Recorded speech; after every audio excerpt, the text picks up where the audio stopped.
गेमो bitcoin channel subscribe करिए और बेल आइकन दबाइए लेटेस्ट क्रिप्टो अपडेट्स के लिए। दोस्तों, ओवर द इयर्स गेमो बिटकॉइन चैनल पर काफ़ी सारे ब्लॉकचेन प्रोजेक्ट्स को रिव्यू किया गया है। अगर आप पुराने ब्लॉकचेन प्रोजेक्ट्स के रिव्यूज़ देखना चाहते हैं तो आपको स्पेसिफिकली एक प्लेलिस्ट मिल जाएगी। यहाँ पे कॉइन खजाना सीरीज़ के नाम से है।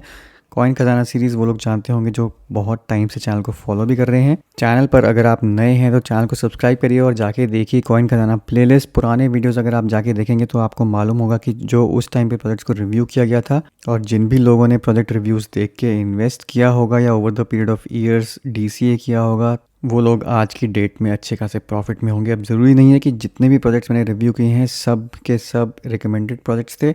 काफ़ी सारे मेरे पॉइंट ऑफ व्यूज़ हैं जो मैंने उन वीडियोस में शेयर किए हैं, बट अल्टीमेटली आपको सिर्फ वो एक गाइडेंस की तरह लेना है और अपना डिसीजन खुद लेना है और आपको अपनी पोटेंशियल खुद देखनी है कि कितना आप इन्वेस्ट कर सकते हैं। क्या अगर लॉस होता है तो क्या वो आप झेल पाएंगे कि नहीं। तो इन टाइप के वीडियोस को बस एक गाइड की तरह लेके चलिए और बाकी रिसर्च आप खुद करिए और उसके बाद ही इन्वेस्ट करिए। अब जैसा कि सब जानते हैं कि आजकल बेयर मार्केट चल रही है और यही टाइम है अगर आप अच्छे पोटेंशियल प्रोजेक्ट्स ढूंढ पाएँ, उनमें इन्वेस्ट कर पाएँ, तो जैसे ही बुल मार्केट आएगी तो उस टाइम पे आपको काफ़ी अच्छे रिटर्न्स होंगे। तो इसी चीज़ को ध्यान में रखते हुए मैं शुरू कर रहा हूँ एक और सीरीज़ जहाँ पे मैं टॉप 100 प्रोजेक्ट्स जो coin market cap coin gecko के हिसाब से जो टॉप 100 की लिस्ट में आते हैं उनको एक एक करके मैं रिव्यू करना शुरू करूंगा ताकि आप एक इन्फॉर्म्ड डिसीजन ले सकें और उन सब प्रोजेक्ट्स के बारे में आपको एक बेसिक अंडरस्टैंडिंग मिल सके। तो सिक्वेंशली चलेंगे इस लिस्ट के थ्रू और प्रोजेक्ट्स में वही उठाऊंगा रिव्यू के लिए जिनको मैंने पहले चैनल पर रिव्यू नहीं किया है। बाकी जो ऑलरेडी रिव्यूड प्रोजेक्ट्स हैं वो तो आपको इस प्लेलिस्ट के अंदर कॉइन खजाना प्लेलिस्ट के अंदर मिल ही जाएंगे। तो स्टार्ट करते हैं आज के प्रोजेक्ट रिव्यू से और सीधा यहाँ पे चलते हैं हम नीचे रैंक नंबर 15 पर, क्योंकि 15 से पहले वाले सारे प्रोजेक्ट्स रिव्यूड हैं। ये है एवलांच या फिर एवैक्स। तो एवलांच अगर हम टोकन मैट्रिक्स देखें, यहाँ पे मार्केट कैप देखें तो $5.2 बिलियन की यहाँ पे टोटल मार्केट कैप है। टोटल सप्लाई जो है 407 मिलियन कॉइन्स की फ़िलहाल चल रही है और मैक्सिमम सप्लाई है 720 मिलियन कॉइन्स की। एवलांच फ़िलहाल अगर आप देखते हैं तो 87% डाउन है अपने प्रीवियस ऑल टाइम हाई से, जो कि था $144.96 21 नवंबर 2021 को, यानी कि लगभग 8 महीने पहले अपने ऑल टाइम हाई पे था और फिलहाल चल रहा है $18 पे।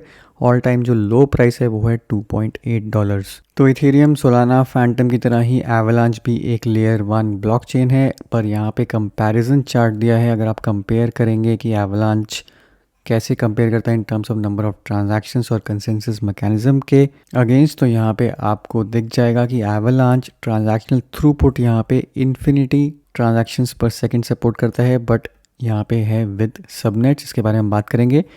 ट्रांजैक्शनल फाइनलिटी यहाँ पे लेस देन 2 सेकंड्स के अंदर है, तो ट्रांजैक्शन अगर आप भेजेंगे तो 2 सेकंड के अंदर अंदर वो कंफर्म हो जाएगी। प्रूफ ऑफ स्टेक है और हज़ारों नोड्स हैं यहाँ पर, तो ये लिमिटेड सेट ऑफ नोड्स नहीं है।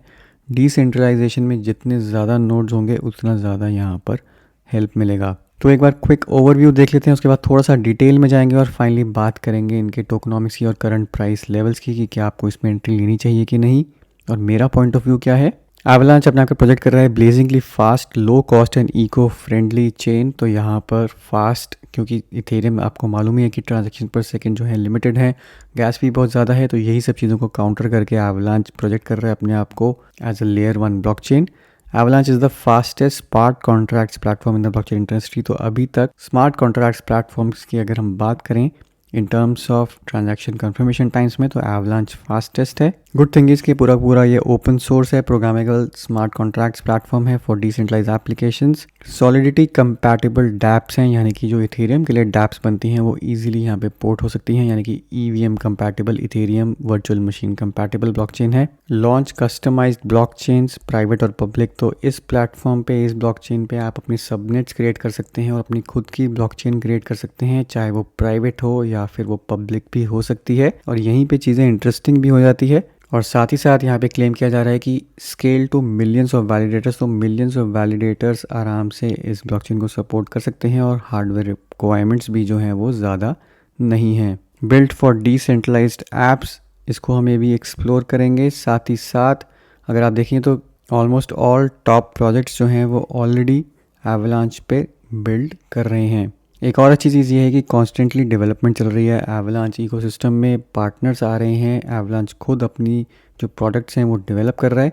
हालांकि कुछ पास्ट में पिछले 2-4 महीने में ऐसे इवेंट्स हुए हैं जिन्होंने एवलांच को एक नेगेटिव लाइट में डाला है, स्पेसिफिकली लूना के साथ जो उनकी पार्टनरशिप हुई थी, और लूना के कोलैप्स के बाद एवलांच पर भी उसका डायरेक्ट इम्पैक्ट पड़ा है। और despite having one of the largest ICOs के टाइम पे इन्होंने लगभग $60 मिलियन इकट्ठे किए थे। उसके बाद भी कुछ एस्पेक्ट्स हैं जो प्रॉमिस किए गए थे कि जल्द डिलीवर कर दिए जाएंगे, बट वो डिलीवर अभी तक नहीं किए गए हैं, जैसे कि एक रिवैम्प्ड वॉलेट। तो ये कुछ कंसर्न्स हैं, अगर ये एड्रेस हो जाते हैं तो डेफिनेटली एवलांच एक अच्छी परफॉर्मेंस दे सकता है, क्योंकि फंडामेंटली ऑन पेपर एवलांच एक काफ़ी स्ट्रॉन्ग ब्लॉकचेन है। डिफरेंट एस्पेक्ट्स ये लोग यहाँ पे केटर करने की कोशिश कर रहे हैं, और रियल वर्ल्ड एसेट्स को एवलांच सिस्टम पर एक आइडेंटिटी, एक 1-to-1 मैपिंग करने का भी यहाँ पर प्लान है। तो काफ़ी सारी चीज़ें हैं, चाहे वो गवर्नमेंट्स के साथ काम करके, चाहे इंस्टीट्यूशंस के साथ, एंटरप्राइज के साथ काम करके उनको एवलांच इकोसिस्टम में पोर्ट करने की पूरी कोशिश रहेगी। अब एवलांच इकोसिस्टम पूरा जो प्रोजेक्ट है थोड़ा सा यूनिक है, कुछ एडिशनल यहाँ पे अलग से फीचर्स हैं जो आपको कई और ब्लॉकचेन्स में नहीं मिलेंगे। सबसे पहले तो यहाँ पे इकोसिस्टम में अगर हम चलें तो यहाँ पे प्रोजेक्ट्स देखेंगे, कितने सारे प्रोजेक्ट जो हैं वो ऑलरेडी एवलांच पे बिल्ड कर रहे हैं। तो 203 यहाँ पे प्रोजेक्ट्स हैं। अगर आप एक्सप्लोर करना चाहते हैं तो हर एक कैटेगरी यहाँ पे आके देख सकते हैं, और उस कैटेगरी में आपको कौन कौन से प्रोजेक्ट्स हैं वो सारे यहाँ पर दिख जाएंगे। इसके बाद एक काफ़ी ज़्यादा आइडिया आपको मिल जाएगा एवलांच के बारे में। अगर आप एक्सप्लोरर पे जाएंगे, एक्सप्लोरर में यहाँ पे आपको 3 चीज़ें दिखाई देंगी, सी चेन, एक्स चेन और पी चेन। तो एवलांच ब्लॉकचेन जो है वो एक नहीं, यहाँ पे 3 डिफरेंट ब्लॉकचेन्स का समझ लीजिए एक मिक्सचर है। और उसके बाद आती हैं यहाँ पे सबनेट्स भी। सबनेट्स यानी कि खुद की कस्टम ब्लॉकचेन्स जो यहाँ पे प्रोजेक्ट्स बना सकते हैं और डिप्लॉय कर सकते हैं। तो सी चेन जो है वो कॉन्ट्रैक्ट चेन है। यहीं पे इन्होंने डिफरेंस भी मेंशन किया हुआ है कि सी चेन, एक्स और पी में क्या डिफरेंस है। तो सी है कॉन्ट्रैक्ट चेन, जो यूज़ करी जाती है for smart contracts and DeFi apps. तो जितने भी डीफाई प्लेटफॉर्म्स हैं जैसे आवे, ट्रेडर, जो बैंकी नेटवर्क, ये सब के सब सी चेन पे चलते हैं और ये मेटामास्क कंपैटिबल है। इसके बाद आती है एक्स चेन। तो जितने भी फंड ट्रांसफ़र होते हैं एवलांच के वो सारे एक्सचेंज चेन यानी कि एक्सचेंज पर किए जाते हैं। लाइटनिंग फास्ट है with exceedingly low fees of 0.001 एवैक्स। तो एवैक्स गैस फी की तरह यूज़ होता है और ये 0.001 एवैक्स में ही आप ट्रांसफ़र कर सकते हैं। इसके बाद है प्लेटफॉर्म चेन यानी कि पी चेन, जो कि वैलिडेटर्स यूज़ करते हैं, या फिर अगर आपको डेलीगेट करने हैं एवैक्स पे अगर आप डेलीगेट करते हैं तो लगभग 9% का यहाँ पे एनुअल रिटर्न है। तो डेलीगेशन वगैरह अगर आप नेटिवली करेंगे तो आपको प्लेटफॉर्म चेन यहाँ पर यूज़ करनी पड़ेगी। अब वापस एक बार एक्सप्लोर में चलते हैं और यहाँ पे है सी चेन, एक्स चेन और पी चेन के यहाँ पे डिफरेंट आपको स्टैट्स दिख जाएंगे। यहाँ पे सबनेट्स जो है, सबनेट बेसिकली जैसे मैंने बताया कि कस्टमाइज्ड ब्लॉकचेन है। तो 23 प्रोजेक्ट्स अपनी ऑलरेडी खुद की यहाँ पर ब्लॉकचेन जो है वो क्रिएट कर चुके हैं एक तरीके से। 17 ब्लॉकचेन जो हैं वो यहाँ पर लाइव हैं, और इसी को हम यहाँ पर अगर एक्सप्लोर करें तो आपको वो लिस्ट भी दिख जाएगी कि कौन कौन से सबनेट्स जो हैं वो यहाँ पर चल रहे हैं। और इस पेज पे अगर आप एक्सप्लोर में जाके कस्टम सबनेट्स पे क्लिक करेंगे तो यहाँ पे लिस्ट आ जाएगी कौन कौन सी ब्लॉकचेन्स अभी चल रही हैं एज अ सबनेट। तो डीफाई किंगडम्स जो कि एक काफ़ी पॉपुलर यहाँ पे गेम है, $14 मिलियन की इसकी मार्केट कैप है, और ये एक सबनेट है एवलांच नेटवर्क का। ऐसे ही डेक्स अलॉट है यहाँ पर, जो कि एवलांच सबनेट है। खुद के इनके यहाँ पे टोकन्स हैं, यहाँ पे आप देख सकते हैं इंडिविजुअल टोकन्स का प्राइस। ऐसे ही स्विमर है, कैसल क्रश है और वैगमाई है। ये बहुत सारे प्रोजेक्ट्स हैं जो या तो लॉन्च हो चुके हैं या फिर अभी टेस्टनेट फेज़ में हैं, और ये लॉन्च जल्द हो जाएंगे। अब एक चीज़ का यहाँ पर आपको ध्यान रखना है जो कि थोड़ा सा कंसर्निंग भी है, कि हालांकि यहाँ पे सबनेट्स का कंसेप्ट है, यहाँ पे स्केलिंग बहुत ज़बरदस्त तरीके से हो रही है, बट सबनेट्स की अगर आप डिटेल में जाएंगे तो सबनेट्स कोई भी क्रिएट कर सकता है। टू क्रिएट अ सबनेट सिर्फ एक एवैक्स यहाँ पे चाहिए होता है, तो आप खुद का अपना सबनेट क्रिएट कर सकते हैं और आपको सिर्फ 1 एवैक्स यहाँ पे करना पड़ेगा।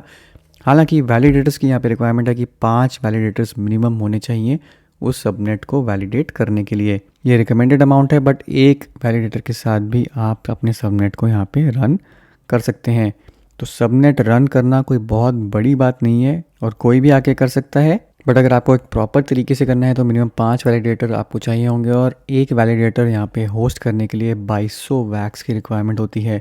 तो 2200 एवैक्स चाहिए होते हैं एक वैलिडेटर को यहाँ पर होस्ट करने के लिए। अब कंसर्निंग चीज़ यहाँ पे ये है कि वैलिडेटर तो अगर होस्ट हो जाते हैं वहाँ पे एवैक्स जो है उसकी डिमांड होगी, बट सबनेट अपने खुद के टोकन्स क्योंकि क्रिएट कर सकते हैं, तो अपनी जो ट्रांजैक्शन फ़ी है वो खुद सेट कर सकते हैं कि वो उनके नेटिव टोकन में ही होगी, यानी कि एवैक्स की वहाँ पे एज अ यूज़र कोई रिक्वायरमेंट नहीं है एवैक्स टोकन्स की। मतलब कि अगर इधर मैं डीफाई किंगडम्स की बात करूँ तो डीफाई किंगडम्स के जो खुद का टोकन है यहाँ पे ज्वेल, वो ज्वेल को यूज़ कर सकते हैं as a native token for gas fee, और एवैक्स को पूरा का पूरा यहाँ पे एक्सक्लूड कर सकते हैं।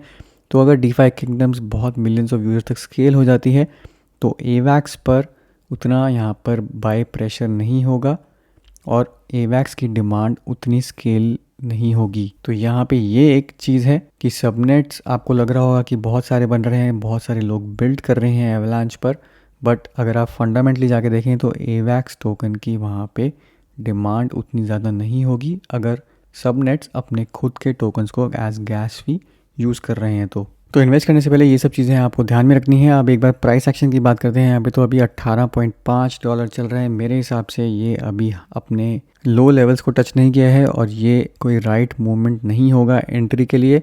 मेरा पर्सनल यहाँ पे टारगेट है, अगर $10 या फिर $9 तक आता है, यानी कि 50% अगर आपको और यहाँ पे चीप प्राइस से मिलता है तो डेफिनेटली आप यहाँ पे कुछ ना कुछ इन्वेस्ट कर सकते हैं। हालांकि फाइनेंशियल एडवाइस ये नहीं है। मार्केट कंडीशंस को देखते हुए और क्योंकि एवलांच यहाँ पे एक तरीके से इन्फ्लेशनरी कॉइन है, यहाँ पे टोटल सप्लाई जो है आपको यहाँ पे बढ़ती हुई दिखाई देगी, क्योंकि जितने भी रिवॉर्ड्स मिल रहे हैं वो एवैक्स टोकन से मिल रहे हैं, तो डेफिनेटली वहाँ से एक सेल प्रेशर क्रिएट होता है। हालांकि ये केस पहले भी था, बट बेयर मार्केट में ये चीज़ एग्जैजरेट हो जाती है। और दूसरी चीज़ जो सबसे इम्पॉर्टेंट चीज़ है वो है वेस्टिंग कॉन्ट्रैक्ट्स। 2024 तक यहाँ पे रेगुलरली एवैक्स टोकन्स जो हैं वो रिलीज़ होते रहेंगे, जितने भी इन्वेस्टर्स थे उनके, और डेफिनेटली वो वहाँ से एक सेल प्रेशर आएगा। उसके अलावा एक और चीज़ है जो बहुत इंपॉर्टेंट है, आपको जो ध्यान में रखनी है, लूना फाउंडेशन गार्ड, जैसे मैंने बताया कि लूना और एवैक्स का एक क्लोज रिलेशनशिप था।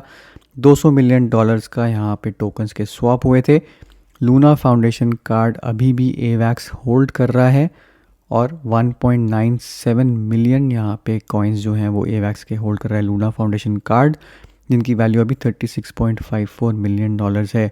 अब ये होल्ड कर रहे हैं लूना को सपोर्ट करने के लिए, इसको कभी भी सेल किया जा सकता है। हालांकि ये भी अंडर वेस्टिंग कॉन्ट्रैक्ट्स हैं, तो इमिडिएटली एक ही झटके में ये सेल नहीं होंगे, धीरे धीरे जैसे अनलॉक होंगे इनको सेल किया जाएगा।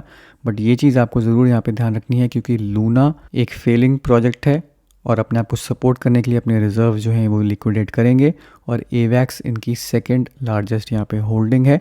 तो डेफिनेटली एक मैसिव सेल प्रेशर कॉन्स्टेंटली रहेगा जब तक लूना अपने जितने एवैक्स हैं उनको सेल आउट नहीं कर देती। तो इन सब रीजंस को देखते हुए मेरे हिसाब से ये प्राइस पॉइंट जो है अभी एंट्री का हाई है। अगर आपको लोअर लेवल्स पे ये मिलता है तो डेफिनेटली आप कंसिडर कर सकते हैं यहाँ पे एंट्री लेने का।